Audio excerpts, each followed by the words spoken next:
എൻ്റെ പ്രവാസ ജീവിതത്തിൽ ഞാൻ അറിയാതെ എന്നിൽ വന്നു ചേർന്ന ആ സുന്ദരി അറബിച്ചി എനിക്ക് സമ്മാനിച്ചത് ഒരു വലിയ സമ്മാനമായിരുന്നു. അതും വിലമതിക്കാനാവാത്ത സമ്മാനം. ഈ കഥ പ്രവാസ ലോകം കീഴടക്കിക്കൊണ്ടിരിക്കുന്നവർക്കും മുൻപ് കീഴടക്കിയവർക്കും കീഴടക്കാൻ പോകുന്നവർക്കും വേണ്ടി സമർപ്പിക്കുന്നു. കഥ മുഴുവനായും കേൾക്കാൻ ശ്രമിക്കുക. കൂടാതെ വീഡിയോ ലൈക്ക് ചെയ്യാനും ചാനൽ സബ്സ്ക്രൈബ് ചെയ്യാനും മറക്കരുതേ. 10ൽ തോറ്റു തൊപ്പിയിട്ട് നടക്കുന്ന ഞാൻ, കൂടെ എപ്പോഴും 2 കൂട്ടുകാരും. ഒന്നാമൻ ഉമ്മർ, രണ്ടാമൻ കരീം. എന്തിനും ഏതിനും എൻ്റെ വലം കൈയായിട്ട് എപ്പോഴും കൂടെ ഉണ്ടാവും. ഫുട്ബോൾ കളിയും ക്രിക്കറ്റ് കളിയുമായിരുന്നു ഞങ്ങളുടെ ഒരു വിനോദം. ഇടയ്ക്കൊന്ന് സിനിമയ്ക്കും പോകും. അല്ലാതെ വേറെ ചീത്ത കൂട്ടുകെട്ടിനൊന്നും ഞങ്ങൾ പോകാറില്ല. ഞാൻ ചെറുതായിട്ടൊക്കെ വായി നോക്കുമെങ്കിലും അവർ രണ്ടുപേരും അതിനൊന്നും ഒരു താല്പര്യമില്ലാത്തവരായിരുന്നു. ഒരിക്കൽ ഉമ്മറിന് ഗൾഫിൽ പോകാൻ ഒരവസരം വന്നു. അപ്പോൾ ഞാൻ പറഞ്ഞു, എടാ പോകണ്ട, ഗൾഫിലെല്ലാം പോയാൽ നമ്മുടെ ലൈഫ് നശിക്കും. ഈ ഒരു അടിച്ചുപൊളി ലൈഫ് ഇനി ഉണ്ടാകില്ല. ജീവിതകാലം മുഴുവൻ അവിടെ നിൽക്കേണ്ടി വരും. എൻ്റെ ഈ വാക്ക് കേട്ട് അവൻ ആ അവസരം വേണ്ടെന്ന് വെച്ചു. എന്നാൽ അടുത്തതായി ഇതേ ഒരു ഓഫർ കരീമിനും വന്നു. ഞാൻ അതും മുടക്കി. കാരണം എനിക്ക് ഗൾഫിൽ പോകാൻ ഇഷ്ടമല്ലായിരുന്നു. എന്തു തന്നെ വന്നാലും ഞാൻ ഗൾഫിൽ പോകില്ലെന്ന് ഉറപ്പിച്ചിരുന്നു. ഞാൻ പോകാതിരിക്കാനുള്ള കാരണവും ഇതൊക്കെ തന്നെയാണ്. എന്നാൽ ആ ഒരു ഫോൺ കോൾ എല്ലാം മാറ്റിമറിച്ചു. വൈകുന്നേരം ഫുട്ബോൾ കളിയും കഴിഞ്ഞ് വീട്ടിൽ വന്ന എന്നോട് ഉമ്മ പറഞ്ഞു, എടാ ഉപ്പ വിളിച്ചിരുന്നു. നിന്നോടുപ്പ നിൻ്റെ പാസ്പോർട്ട് അങ്ങോട്ട് കൊടുത്തു വിടാൻ പറഞ്ഞിട്ടുണ്ട്. അപ്പോൾ ഞാൻ ചോദിച്ചു, എന്തിനാ? എനിക്കൊന്നും അറിയില്ല, ഉപ്പ ഇന്ന് വിളിച്ചപ്പോൾ പറഞ്ഞതാ. ഉമ്മ പറഞ്ഞു, ഞാനൊന്നും പോകില്ല ഗൾഫിലോട്ട്, പിന്നെ അതും പറഞ്ഞ് വരരുത്. ഞാൻ ഉമ്മയോട് തറപ്പിച്ച് പറഞ്ഞു. അതിന് നിന്നോട് ആര് പറഞ്ഞു ഗൾഫിൽ പോകാൻ? ഉപ്പ എന്തോ ആവശ്യത്തിന് കൊടുത്തു വിടാൻ പറഞ്ഞതാ. നാളെ നമ്മുടെ ഗഫൂർ പോകുന്നുണ്ട്, അവൻ്റെ കയ്യിൽ കൊടുക്കാനാ പറഞ്ഞത്, ഉമ്മ പറഞ്ഞു. ഗഫൂർ എൻ്റെ എളാപ്പൻ്റെ മകൻ. ഉപ്പാൻ്റെ അടുത്ത കടയിലാണ് ജോലി ചെയ്യുന്നത്. 2 മാസം ലീവിന് വന്നിട്ട് നാളെയാണ് ആൾ തിരിച്ചു പോകുന്നത്. ഏത് നേരത്താണാവോ ഈ പാസ്പോർട്ട് എടുത്തു വെക്കാൻ തോന്നിയത്? ഞാൻ പ്രാഗിക്കൊണ്ട് ഉമ്മയോട് പറഞ്ഞു. റൊണാൾഡോയുടെ കളി കാണാൻ പോവാണെന്നും പറഞ്ഞ് എടുത്ത് വെച്ചതല്ലേ നീ? അല്ലാതെ ഞാനൊന്നും പറഞ്ഞിട്ടില്ലല്ലോ, ഉമ്മ ദേഷ്യത്തോട് ചോദിച്ചു. ഓ, ഞാൻ കൊണ്ടുപോയി കൊടുത്തോളാം, നിങ്ങളൊന്ന് വായടയ്ക്ക്, ഞാൻ ഉമ്മയോട് പറഞ്ഞു. അങ്ങനെ ദിവസങ്ങൾ കടന്നുപോയി. പെട്ടെന്നൊരു കോള് വന്നു, ഉപ്പയുടേത്. ഡാ, കോട്ടയ്ക്കിലുള്ള അബ്ബാസിക്കയുടെ കയ്യിൽ നിന്റെ വിസ കൊടുത്ത് അയച്ചിട്ടുണ്ട്, അത് പോയി വാങ്ങിച്ചോ എന്നും പറഞ്ഞു. ഉപ്പയോട് ദേഷ്യപ്പെടാൻ പറ്റാത്തത് കൊണ്ട്, ആ ശരി ഉപ്പ, ഞാൻ വാങ്ങിച്ചോളാം എന്നും പറഞ്ഞ് ഞാൻ ഫോൺ കട്ട് ചെയ്തു. നാട്ടിലെ പഞ്ചായത്ത് കുളത്തിൽ കുളിച്ചുകൊണ്ടിരുന്ന ഞാൻ ഷർട്ട് പോലും ഇടാതെ വീട്ടിലേക്ക് ഓടി. അരി വെയിലത്തിട്ടുകൊണ്ടിരുന്ന ഉമ്മയോട് ഞാൻ ചോദിച്ചു, ഉമ്മ, ഉപ്പ വിളിച്ചിരുന്നോ? ഇല്ലടാ, എന്തു പറ്റി? അതുമ്മ, ഉപ്പ എനിക്ക് വിസ അയച്ചിട്ടുണ്ടത്രേ, ഞാനൊന്നും പോകില്ലട്ടോ ഗൾഫിലേക്ക്, ഞാൻ പറഞ്ഞു. എടാ, അതിന് നിന്നോട് ഇപ്പോൾ തന്നെ പോകാൻ ആര് പറഞ്ഞു? എന്നാൽ പിന്നെ എന്തിനാ ഉപ്പ ഇപ്പോൾ തന്നെ വിസ അയച്ചത്? ഞാൻ ചോദിച്ചു. എടാ, അതുപ്പ ശരിയാക്കി വെച്ചതായിരിക്കും. നിയമങ്ങൾ ഓരോന്നായി ഇങ്ങനെ മാറിയല്ലേ. നീയാണെങ്കിൽ 10ൽ തോറ്റു, പിന്നീട് ശരിയാക്കാൻ പറ്റില്ലല്ലോ എന്ന് വിചാരിച്ചിട്ടായിരിക്കും, ഉമ്മ പറഞ്ഞു. ഓ, അങ്ങനെയാണോ? ചെറിയൊരു സമാധാനം എനിക്കായി. അതെ, നീ ഇങ്ങനെ കാര്യം അറിയാതെ കിടന്ന് തുള്ളണ്ട. ഒരു കാര്യം ചെയ്, നീ പോയി ഈ അരി ഒന്ന് പൊടിപ്പിച്ചോണ്ട് വാ. 2 ദിവസം കഴിഞ്ഞാൽ നോമ്പല്ലേ, ഉമ്മ പറഞ്ഞു. സാധാരണ അരി പൊടിപ്പിക്കൽ പോലുള്ള സാധാരണ കേസൊന്നും ഞാൻ എടുക്കാത്തതാ. പിന്നെ ഗൾഫിൽ പോകണ്ടല്ലോ എന്നറിഞ്ഞ സന്തോഷത്തിൽ ഞാൻ അരിയും വാങ്ങിപ്പോയി. സമയം വൈകുന്നേരം 5 മണി. വീട്ടിലെ ലാൻഡ് ഫോൺ ബെല്ലടിക്കുന്നു. ഇതാരാ ഈ സമയത്ത് എന്നും പറഞ്ഞു ഉമ്മ പോയി കോൾ എടുത്തു. ഹലോ. ഹലോ. കുഞ്ഞിനോട് ആ പാസ്പോർട്ടുമായി അങ്ങാടിയിലെ ലത്തീഫിൻ്റെ ട്രാവൽസിൽ പോകാൻ പറ.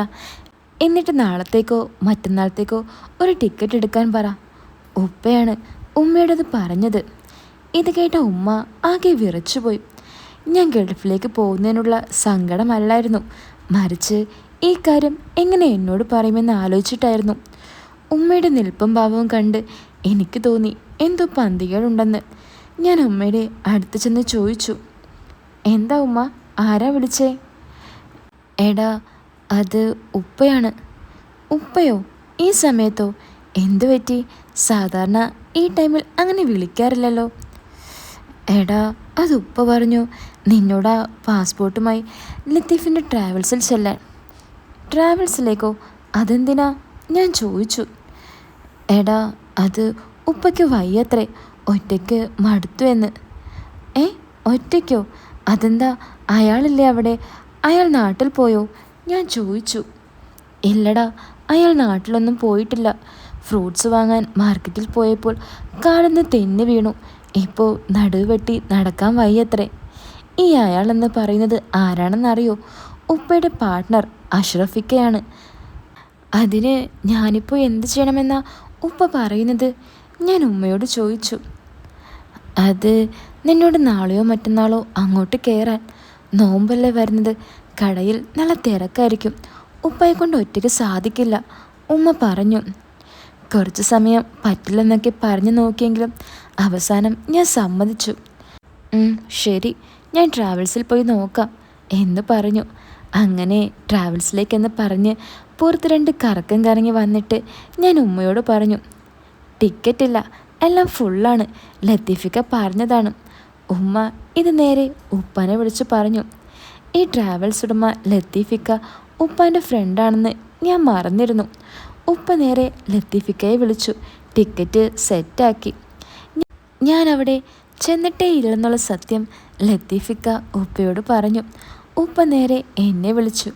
ടിക്കറ്റെല്ലാം റെഡിയാക്കി വെച്ചിട്ടുണ്ട്, നീ പാസ്പോർട്ടുമായി നേരെ ലത്തീഫിൻ്റെ അടുത്തേക്ക് പോയാൽ മതി, പൈസ ഒന്നും കൊടുക്കണ്ട, അതെല്ലാം ഞാൻ നോക്കിക്കോളാമെന്ന് ഉപ്പ പറഞ്ഞു. ഒരക്ഷരം എതിർത്ത് പറയാൻ പറ്റാതെ ഞാൻ സ്തംഭിച്ചുപോയി. അങ്ങനെ എല്ലാ സ്വപ്നങ്ങളും പാതി വഴിയിലിട്ടുകൊണ്ട് 2-ാം ദിവസം ഞാൻ പ്രവാസത്തിലേക്ക് പറന്നു. കൂട്ടുകാരോട് പറഞ്ഞപ്പോൾ എന്നെ അവർ കൊന്നില്ലെന്നേ ഉള്ളൂ, ബാക്കിയെല്ലാം പറഞ്ഞു. അവരുടെ വിചാരം ഞാൻ അവരെ ചതിച്ചതാണെന്നാണ്. എല്ലാം എൻ്റെ വിധി, അല്ലാതെ എന്ത് പറയാൻ. പക്ഷേ ഇങ്ങനൊരു മാറ്റം എന്നിൽ വരുന്നു ചേരുമെന്ന് ഞാൻ ഒട്ടും പ്രതീക്ഷിച്ചില്ല.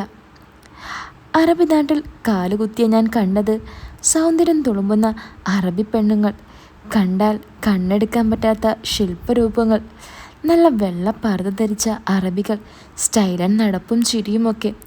ലക്ഷറി കാറുകളുടെ ഒരു ലോകം തന്നെയുണ്ട് അവിടെ. ഒരു വണ്ടിപ്രാന്തനായ ഞാൻ ശരിക്കും ആസ്വദിച്ചു. പക്ഷെ അവിടെ ഒരു പ്രശ്നം മാത്രമുണ്ട്. അവിടെയുള്ള ഈ സുന്ദരികളെ കണ്ടാൽ അന്ന് രാത്രി നമുക്ക് ഉറങ്ങാൻ പറ്റില്ല. അവിടെ ഒരു തവണയെങ്കിലും പോയവർക്കറിയാം ഞാൻ ഈ പറയുന്നതിൻ്റെ ആഴം. മുൻപിലും പിന്നിലും ഓരോന്ന് തേച്ച് മിനുക്കി വലുതാക്കിയതാണ്. പല കളറുള്ള കാറിൽ വന്ന് ഐഫോണും എടുത്ത് ഒരു വരവുണ്ട്. കുലിക്കാനുള്ളത് എല്ലാം കുലുക്കി ഒന്നൊന്നര വരവാണ്. ഞാൻ ഗൾഫിലെത്തിയതറിഞ്ഞ് ഉപ്പയുടെ പാർട്ട്ണർ നാട്ടിലേക്ക് മടങ്ങി. പാവം, നടുവേദന സഹിക്കാൻ പറ്റാത്തത് കൊണ്ടാണ് അഷ്റഫിക്ക നാട്ടിൽ പോയത്. അങ്ങനെ നോമ്പ് 1 ഞാൻ ഡ്യൂട്ടിക്ക് കയറി. ചെറുപ്പത്തിൽ 5-ാം ക്ലാസ് വരെ മദ്രസയിൽ പോയിട്ടുണ്ടെങ്കിലും അറബിയിൽ ഒരു വാക്കുപോലും എനിക്ക് പറയാൻ അറിയില്ല. എന്തിനു പറയുന്നു, ഒരു നമ്പർ പോലും അറബിയിൽ പറയാൻ എനിക്കറിയില്ലായിരുന്നു. ഫ്രൂട്ട്സും പച്ചക്കറിയുമായിരുന്നു കടയിലെ പ്രധാന വിൽപ്പന. അറബി മാത്രം അറിയുന്ന അറബികൾ. എന്നാൽ ഇംഗ്ലീഷിൽ സംസാരിക്കാമെന്ന് വെച്ചാൽ എനിക്ക് ഇംഗ്ലീഷും അറിയില്ല. അവിടെ നിന്ന് പെട്ടൊരു പാട്. ഹോ, രാവിലെ ഞാനും ഉപ്പയും വന്ന് കട തുറക്കും. ഉച്ചയായാൽ ഉപ്പ റൂമിലേക്ക് പോവും. പിന്നെ നോമ്പ് തുറക്കാനുള്ള എന്തെങ്കിലുമായിട്ട് ഉപ്പ വരാറുള്ളൂ. ഉപ്പയില്ലാത്ത സമയം ഞാൻ അറബികളോട് കൈകൊണ്ടും കാലുകൊണ്ടും സംസാരിച്ച് ഒരു വിധത്തിൽ ഒപ്പിക്കും. ചില അറബികൾക്ക് ഞാൻ അറബി അറിയാതെ കഷ്ടപ്പെടുന്നത് കണ്ട് ചിരി വരാറുണ്ട്. കടയിൽ വരുന്ന അറബികളെല്ലാം ഡീസൻ്റ് ആയതിനാൽ കണക്ക് കൂട്ടാനും മറ്റു കാര്യങ്ങൾക്കും അവരെന്നെ സഹായിക്കാറുണ്ട്. അങ്ങനെ ദിവസങ്ങൾ കടന്നുപോയി. ഒരു ദിവസം ഒരു ഉച്ച സമയം ഞാൻ ചുമ്മാ റോഡിലേക്ക് നോക്കി നിൽക്കായിരുന്നു. ഉച്ച സമയം പൊതുവെ കച്ചവടം കുറവായിരിക്കും. ചുറ്റിലുമുള്ള കടകളിലുള്ള ആളുകളൊക്കെ കട അടച്ച് അകത്ത് കിടന്ന് ഉറങ്ങുന്നുണ്ടാവും. പിന്നെ ആ ചുറ്റുവട്ടത്ത് ഞാൻ മാത്രം. എനിക്ക് പിന്നെ ഉച്ചയ്ക്ക് ഉറക്കമില്ലാത്തത് കൊണ്ട് ഞാൻ ഫോണും കുത്തിയിരിക്കും.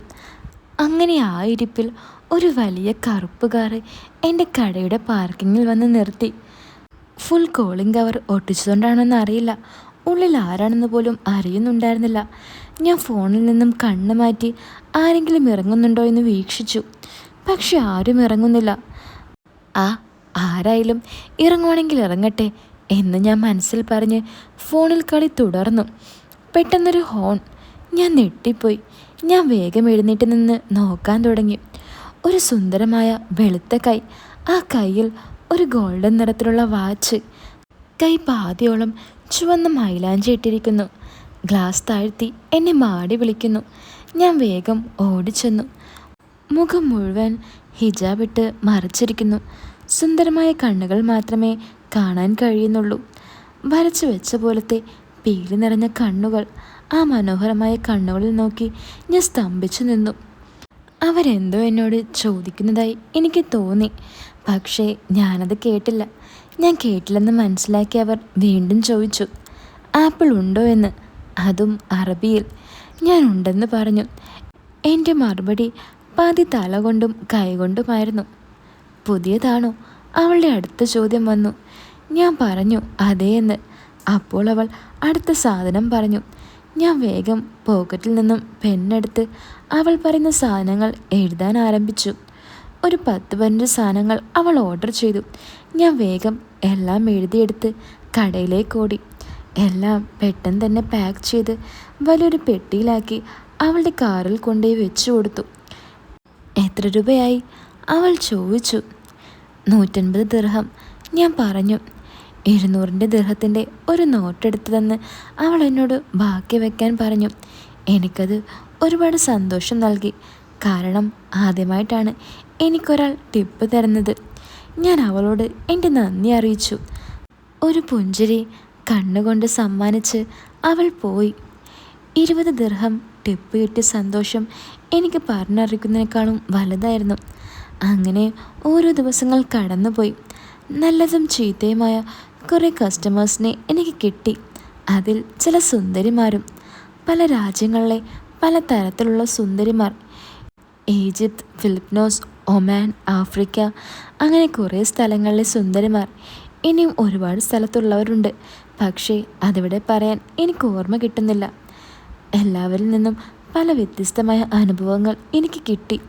ഓരോന്നോരോന്നായി ഞാൻ പതിയെ പറയാം. അങ്ങനെ ഏകദേശം ഒരാഴ്ചയായപ്പോൾ അവൾ വീണ്ടും വന്നു. സെയിം അതേപോലെ, ഒരു മാറ്റവുമില്ല. സാധനങ്ങൾ വാങ്ങി പൈസയും തന്ന് അവൾ പോയി. അങ്ങനെ ഇടയ്ക്കിടയ്ക്ക് അവൾ വരാൻ തുടങ്ങി. എന്നത്തെയും പോലെ പൈസ തരും, ചിലപ്പോൾ നല്ല ടിപ്പും കിട്ടും. അങ്ങനെ ഒരു ദിവസം അവൾ വന്നു. ഞാൻ എന്നത്തെയും പോലെ സാധനങ്ങൾ കാറിൽ കൊണ്ടുപോയി വെച്ചു കൊടുത്തു. അവൾ ചോദിച്ചു എത്രയായെന്ന്. 150 ദിർഹം എന്ന് ഞാൻ പറഞ്ഞു. അവൾ പറഞ്ഞു അത് കൂടുതലാണ്, ഒരു 100 ദിർഹമേ തരുകയുള്ളൂ എന്ന്. ഞാനാണെങ്കിൽ സ്ഥിരം വരുന്ന നല്ലൊരു കസ്റ്റമർ അല്ലേ എന്ന് കരുതി 1 രൂപ പോലും കൂട്ടിയിട്ടിട്ടുണ്ടായിരുന്നില്ല. എനിക്കാണെങ്കിൽ 50 ദിർഹം കുറച്ച് കൊടുക്കാനും പറ്റില്ല.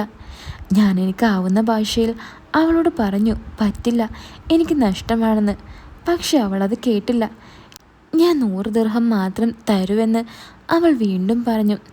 ഞാൻ എന്നെക്കൊണ്ട് പറ്റുന്ന വിധത്തിൽ അവളോട് പറഞ്ഞു, നിനക്ക് ഞാൻ കൂടുതൽ പൈസ ഇടാറില്ല, കുറച്ചിടാറുള്ളൂ എന്നൊക്കെ പറഞ്ഞു നോക്കി. അവൾ എന്തോ അറബിയിൽ പറഞ്ഞു. എനിക്കത് മനസ്സിലായില്ല. ആ സമയം കടയിൽ വേറൊരു കസ്റ്റമർ എന്നെ വെയിറ്റ് ചെയ്ത് നിൽക്കുന്നുണ്ടായി. ആളൊരു ബംഗാളിയായിരുന്നു.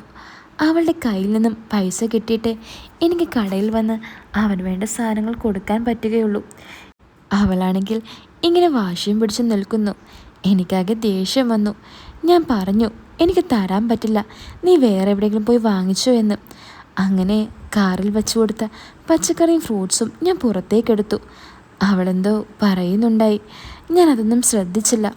ഞാനെല്ലാം വാരിയെടുത്ത് ദേഷ്യത്തോടെ കടയിലേക്ക് നടന്നു. അവൾ അപ്പോഴും എന്തോ പറയുന്നുണ്ടായി.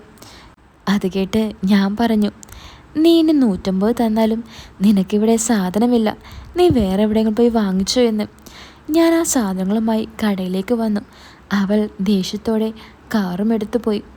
അങ്ങനെ ദിവസങ്ങൾ കടന്നുപോയി. അവൾ പിന്നെ വന്നേയില്ല. പല കാറുകളും വന്ന് ഹോൺ അടിക്കുമ്പോഴും ഞാൻ അവളാണെന്ന് കരുതി നോക്കും. ഒരു ദിവസം ഞാൻ കടയിൽ ചുമ്മാ ഇരിക്കുമ്പോൾ ഞാൻ അവളെപ്പറ്റി ഒന്ന് ആലോചിച്ച് നോക്കി. അന്ന് ഞാൻ ചെയ്തതിൽ വല്ല തെറ്റുണ്ടോ എന്ന്. അപ്പോഴാണ് എനിക്ക് ചില കാര്യങ്ങൾ മനസ്സിലായത്. അവളന്ന് എന്നോടുള്ള അടുപ്പം വെച്ച് തമാശയ്ക്ക് ചെയ്തതായിരിക്കുമെന്ന്. കാരണം ഞാൻ ആ സാധനങ്ങൾ എടുക്കാൻ നിൽക്കുമ്പോഴും എടുത്തു വരുമ്പോഴും അവൾ എന്തോ അറബിയിൽ പറയുന്നുണ്ടായിരുന്നു. ഞാനത് ശ്രദ്ധിച്ചില്ല. അവളത് അവിടെ വെക്കാനായിരുന്നു പറഞ്ഞുകൊണ്ടിരുന്നത്. ഞാൻ കരുതി അതെടുത്തിട്ട് പോകാൻ പറയുകയാണെന്ന്. കാരണം എനിക്കന്ന് അത്രയ്ക്ക് അറബി അറിയില്ലായിരുന്നു. കുറച്ച് പഠിച്ചു വന്നപ്പോഴാണ് അവൾ പറഞ്ഞ ആ വാക്കിൻ്റെ അർത്ഥം എനിക്ക് മനസ്സിലായത്.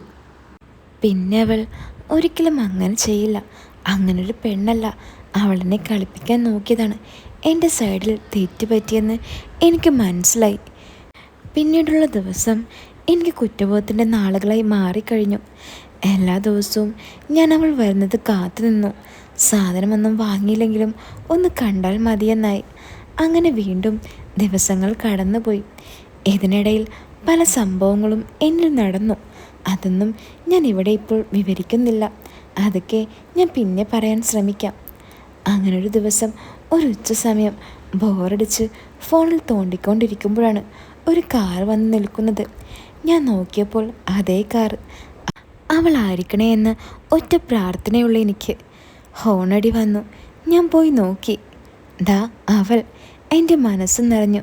കണ്ണിൽ കണ്ണുനീർ വരെ പൊടിയാൻ തുടങ്ങി. പക്ഷേ അവൾ പഴയൊരു ഭാവവും മുഖത്ത് കാണിച്ചില്ല. ഇനി കാണിച്ചാലും കാണാൻ പറ്റില്ല. അത് വേറെ കാര്യം. കാരണം ഹിജാബല്ലേ മുഖത്ത്. എന്നാലും അന്നത്തെ ദിവസത്തെപ്പറ്റി ഒന്നും ചോദിച്ചില്ല. കുറച്ച് സാധനങ്ങൾ അവൾ ഓർഡർ ചെയ്തു. അത് ഞാൻ പെണ്ണെടുത്ത് കയ്യിൽ എഴുതിയെടുത്തു. എല്ലാം സെറ്റാക്കി കാറിൽ കൊണ്ടുപോയി വെച്ചു കൊടുത്തു. എത്രയായെന്ന് അവൾ ചോദിച്ചു. ഞാൻ റേറ്റ് പറഞ്ഞു. ഒരക്ഷരം മിണ്ടാതെ അവൾ ക്യാഷ് എടുത്ത് തന്നു. എനിക്കെന്തോ കുറ്റബോധം നിറഞ്ഞു. അന്ന് അങ്ങനെയൊക്കെ ഉണ്ടായിട്ടും അവൾ വന്നല്ലോ. സാധാരണ അറബികളാണെങ്കിൽ പിന്നെ വഴിക്ക് വരില്ല.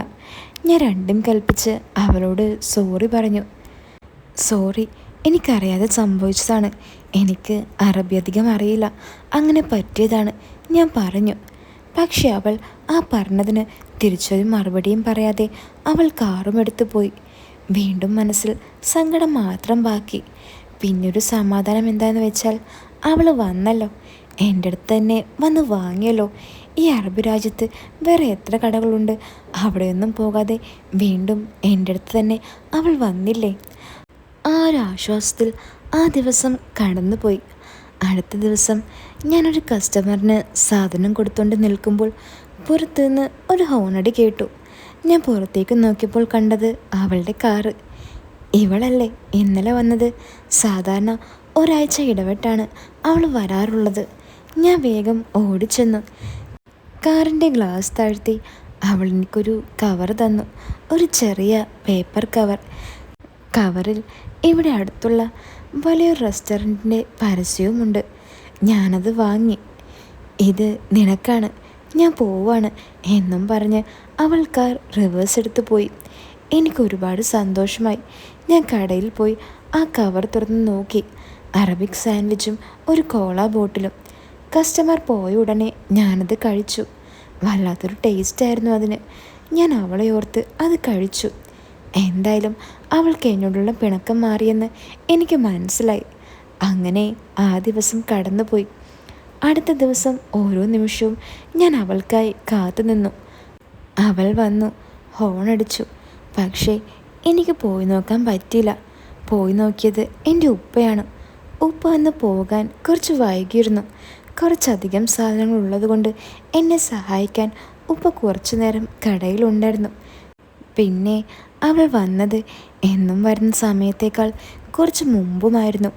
ഉപ്പ റൂമിൽ പോകാൻ പുറത്തേക്ക് ഇറങ്ങിയതും അവളുടെ ഹോൺ. ഞാൻ ഉള്ളിൽ പണിയിലായിരുന്നു. അതുകൊണ്ട് ഉപ്പ നേരെ പോയി നോക്കി. എനിക്കൊന്നും ചെയ്യാൻ പറ്റിയില്ല. ഉപ്പ പോയ പോലെ തിരിച്ചു വന്നു. ഞാൻ ചോദിച്ചു, എന്ത് പറ്റി, എന്താ വേണ്ടതെന്ന്. വെള്ളത്തിന് വന്നതാ, ഞാൻ ആ സൂപ്പർ മാർക്കറ്റിലേക്ക് വിട്ടിട്ടുണ്ട്, ഉപ്പ പറഞ്ഞു. അതും പറഞ്ഞ് ഉപ്പ പോയി. ഞാൻ വേഗം പുറത്തേക്കോടി. എൻ്റെ കടയിൽ നിന്നും 3-4 കട കഴിഞ്ഞിട്ടാണ് ആ സൂപ്പർ മാർക്കറ്റ്. ഞാൻ പുറത്ത് വെയിറ്റ് ചെയ്ത് നിന്നു. അഥവാ അവൾ തിരിച്ചു വന്നാലോ എന്ന് കരുതി. എൻ്റെ ഊഹം ശരിയായി. അവൾ നേരെ എൻ്റെ കടയുടെ മുന്നിലേക്ക് വന്നു. ഹോൺ അടിക്കാൻ കാത്തു നിൽക്കാതെ ഞാൻ ഓടിച്ചെന്നു. ആരാ അത്? അവൾ ചോദിച്ചു. ഞാൻ പറഞ്ഞു എൻ്റെ ഓണറാണെന്ന്. ഓ പോയോ? അവൾ ചോദിച്ചു. ആ പോയി, ഞാൻ പറഞ്ഞു. ഇന്നലെ ഞാൻ തന്നത് നീ കഴിച്ചോ? അവൾ ചോദിച്ചു. ആ കഴിച്ചു, നല്ല ടേസ്റ്റ് ഉണ്ടായിരുന്നു, താങ്ക്സ് എന്ന് ഞാൻ പറഞ്ഞു. ആണോ? എന്നാ ഞാൻ എന്ത് തന്നാലും നീ കഴിക്കോ? അവൾ ചോദിച്ചു. ഒരു നിമിഷം ഞാൻ പകച്ചുപോയി ആ ചോദ്യം കേട്ട്. മനസ്സിൽ വേറെ എന്തൊക്കെയോ കയറി വന്നു. പലതും എൻ്റെ കണ്ണിൽ തെളിഞ്ഞു. എന്താടാ, കഴിക്കില്ലേ? അവൾ വീണ്ടും ചോദിച്ചു. ആ കഴിക്കും, ഞാൻ പറഞ്ഞു. ഇപ്പോൾ നീ അറബിയൊക്കെ പഠിച്ചല്ലോ, അവൾ പറഞ്ഞു. ഞാൻ കഷ്ടപ്പെട്ട് പഠിച്ചതാ. അന്ന് നീ പറഞ്ഞത് എനിക്ക് മനസ്സിലാക്കാൻ പറ്റില്ലല്ലോ, അതെന്നെ ഒരുപാട് തളർത്തി. ഞാൻ അവളോട് പറഞ്ഞു. ഓ അതുകൊണ്ട് പഠിച്ചതാണോ? എനിക്കത് പിന്നെ മനസ്സിലായി. അതാ ഞാൻ വീണ്ടും നിന്നെ കാണാൻ വന്നത്, അവൾ പറഞ്ഞു. ഒരുപാട് സന്തോഷം എന്നെ മനസ്സിലാക്കിയതിന്, ഞാൻ പറഞ്ഞു. ഞാൻ നിന്നെ മനസ്സിലാക്കി, നീ എന്താ എന്നെ മനസ്സിലാക്കാത്തത്? അവൾ കുറച്ച് സങ്കടത്തോടെ പറഞ്ഞു. ഞാൻ മനസ്സിലാക്കിയല്ലോ, അതുകൊണ്ടല്ലേ ഞാൻ സോറി പറഞ്ഞത്. എടാ പൊട്ട, അതല്ല. പിന്നെന്താ? ഞാൻ ചോദിച്ചു. ഡാ, കടയിൽ ആരോ നിൽക്കുന്നുണ്ട്, നീ പോയി അയാളെ പറഞ്ഞു വിട്ടിട്ട് വാ, എന്നിട്ട് ഞാൻ പറഞ്ഞു തരാം. അവൾ പറഞ്ഞത് കേട്ട് ഞാൻ തിരിഞ്ഞു നോക്കിയപ്പോൾ ഒരു ബംഗാളി. പോകല്ലേ, ഞാൻ ഇപ്പോൾ വരാം. ഞാൻ അതും പറഞ്ഞ് കടയിലേക്ക് ഓടി. ഓ ഇവന് വരാൻ പറ്റിയ നേരം. മനസ്സ് മുഴുവൻ അവനെ പ്രാഗിക്കൊണ്ട്. അവനാണെങ്കിൽ എൻ്റെ ഒരു പരിചയക്കാരനാണ്, ഇടയ്ക്കിടയ്ക്ക് വരും. ആളൊരു പാവമാ. പക്ഷേ ഈ സമയത്ത് ഞാൻ എങ്ങനെ അവനെ പറഞ്ഞ് വിടും? അവനാണെങ്കിൽ ഒരു ആപ്പിളും എടുത്ത് തിന്നുകൊണ്ട് അവിടെ ഇരുന്നു. പണി പാലും വെള്ളത്തിൽ കിട്ടിയ പോലെയായി എനിക്ക് എൻ്റെ അവസ്ഥ. അവൻ എന്ത് വേണമെങ്കിലും എടുത്ത് കഴിക്കട്ടെ. ഞാനത് നോക്കാതെ നേരെ അവളുടെ അടുത്തേക്ക് പോയി. എന്താ, അയാൾ പോയില്ലേ? അവൾ ചോദിച്ചു. ഇല്ല, അവൻ പോകുമെന്ന് തോന്നുന്നില്ല. അവനവിടെ ഇരുന്നോട്ടെ, കുഴപ്പമില്ല, ഞാൻ അവളോട് പറഞ്ഞു. അതേസമയം വേറൊരു കസ്റ്റമറും വന്ന് ഹോൺ അടിക്കാൻ തുടങ്ങി. ഞാൻ ആ കാറിലേക്ക് നോക്കി, അവളെ തിരിഞ്ഞു നോക്കി. എൻ്റെ അവസ്ഥ മനസ്സിലാക്കി അവൾ പറഞ്ഞു. കുഴപ്പമില്ല, ഞാൻ പോട്ടെ, ഞാൻ പിന്നെ വരാമെന്ന്. എനിക്ക് പിന്നെ വേറെ വഴിയില്ലായിരുന്നു. ഞാൻ തലയാട്ടി സമ്മതം മൂളി. അങ്ങനെ ആ ദിവസവും കടന്നുപോയി. അടുത്ത ദിവസം ഞാൻ അവൾക്കായി കാത്തിരുന്നു. പക്ഷെ ആ ദിവസം അവൾ വന്നില്ല. പിന്നെ അടുത്ത ദിവസം എന്നത്തെയും പോലെ ഞാൻ അവളുടെ വരവും കാത്തു. എൻ്റെ പണിയെല്ലാം നേരത്തെ തീർത്ത് വരുന്ന കസ്റ്റമേഴ്സിനെ നോക്കിയിരുന്നു. ദാ കേൾക്കുന്നു ഹോണടിക്കുന്ന സൗണ്ട്. ഞാൻ വേഗം പുറത്തേക്ക് നോക്കി. പക്ഷേ ഞാൻ കണ്ടത് വേറൊരു അറബിച്ചിയുടെ കാറായിരുന്നു. ഞാൻ ചെന്ന് ഓർഡർ എടുത്തു. കുറച്ചധികം സാധനങ്ങൾ ഉണ്ടായിരുന്നു. ഞാനെല്ലാം പാക്ക് ചെയ്ത് കൊടുത്തു. പൈസ വാങ്ങാൻ നേരം ദാ വരുന്നു അവൾ. ഞാൻ തിരക്കിലാണെന്ന് കണ്ട അവൾ ഹോൺ അടിക്കാതെ കാറിൽ തന്നെ ഇരുന്നു. മറ്റേ അറബിയുടെ കയ്യിൽ നിന്നും ക്യാഷ് വാങ്ങി ഞാൻ നേരെ അവളുടെ അടുത്തേക്ക് ചെന്നു. കാറിൻ്റെ ഗ്ലാസ് താഴ്ത്തി അവൾ എന്നോട് ചോദിച്ചു. തിരക്കൊക്കെ കഴിഞ്ഞോ? കഴിഞ്ഞു, ഞാൻ പറഞ്ഞു. നിനക്ക് കട അടച്ചിടാൻ പറ്റുമോ? അവൾ ചോദിച്ചു. എന്തിനാ അടച്ചിടുന്നത്? ഞാൻ അവളോട് ചോദിച്ചു. നീ കട ഈ സമയം അടച്ചിട്ടാൽ നിൻ്റെ ഓണർ അറിയുമോ? അറിഞ്ഞാൽ വല്ല പ്രശ്നവുമുണ്ടോ? അവൾ എന്നോട് ചോദിച്ചു. അതിപ്പോൾ അറിയുമോ എന്ന് ചോദിച്ചാൽ ചിലപ്പോൾ അറിയും, ആരെങ്കിലും പറഞ്ഞു കൊടുക്കും, ഞാൻ പറഞ്ഞു. പിന്നെ ഞാൻ ഇടയ്ക്കിടയ്ക്ക് അടച്ചിട്ട് ബാത്റൂമിലൊക്കെ പോകാറുണ്ട്. എന്താ പ്രശ്നം? ഞാൻ അവളോട് ചോദിച്ചു. എന്നാ നീ കട അടച്ചിട്ട് വാ, നമുക്കൊന്ന് കറങ്ങിയിട്ട് വരാം, അവൾ പറഞ്ഞു. ഞാൻ ആകെ നെട്ടി. ഈ അറബിച്ചിക്ക് ഇതെന്ത് പറ്റി? എന്നെപ്പോലൊരാളെയൊക്കെ കാറിൽ കറങ്ങാൻ വിളിക്കുന്നു. വേഗം അടച്ചിട്ട് വാ, ആരെങ്കിലും കാണും, അവൾ പറഞ്ഞു. ഞാൻ പിന്നെ ഒന്നും നോക്കില്ല. വേഗം ചെന്ന് കട അടച്ചിട്ട് കാറിൽ പോയി കയറി. പിറകിൽ കയറാൻ നിന്നപ്പോൾ ഫ്രണ്ടിൽ കയറാൻ അവൾ പറഞ്ഞു. ഏസിയുടെ തണുപ്പും ഏതോ ഒരു മുന്തിയനം സ്പ്രേയുടെ മണവും കാറിൽ നിറഞ്ഞു നിന്നു. എങ്ങോട്ടാണ് ഇവളെന്നെ കൊണ്ടുപോകുന്നതെന്ന് ചെറിയൊരു ഭയം എനിക്കുണ്ടായി. നീ മാരീഡാണോ? അവൾ ചോദിച്ചു. അല്ലെന്ന് ഞാൻ പറഞ്ഞു. എന്താ നീ കല്യാണം കഴിക്കാത്തെ? അവൾ വീണ്ടും ചോദിച്ചു. അത് പിന്നെ കുറച്ച് ക്യാഷൊക്കെ ആകട്ടെ എന്ന് വെച്ചു. അതെന്താ നിൻ്റെ കയ്യിൽ ഇപ്പോൾ ക്യാഷില്ലേ? അവൾ ചോദിച്ചു. ക്യാഷൊക്കെ ഉണ്ട്, നാട്ടിൽ പോയിട്ട് നോക്കണം, ഞാൻ പറഞ്ഞു. ആരെങ്കിലും കണ്ടുവച്ചിട്ടുണ്ടോ? അവൾ ചോദിച്ചു. ഇല്ല, ഇനി ചെന്നിട്ട് വേണം കണ്ടുപിടിക്കാൻ, ഞാൻ പറഞ്ഞു. അതെന്താ ആരുമില്ലാത്തത്? ആരോടും നിനക്ക് പ്രണയം തോന്നിയിട്ടില്ലേ? ആ, തോന്നിയിട്ടൊക്കെ ഉണ്ട്, ഒന്നും നീണ്ടുപോയില്ല, ഞാൻ പറഞ്ഞു. ഓ, അങ്ങനെയാണെങ്കിൽ വല്ലതൊക്കെ നടന്നിട്ടുണ്ടാവുമല്ലേ? അവൾ ചിരിച്ചുകൊണ്ട് ചോദിച്ചു.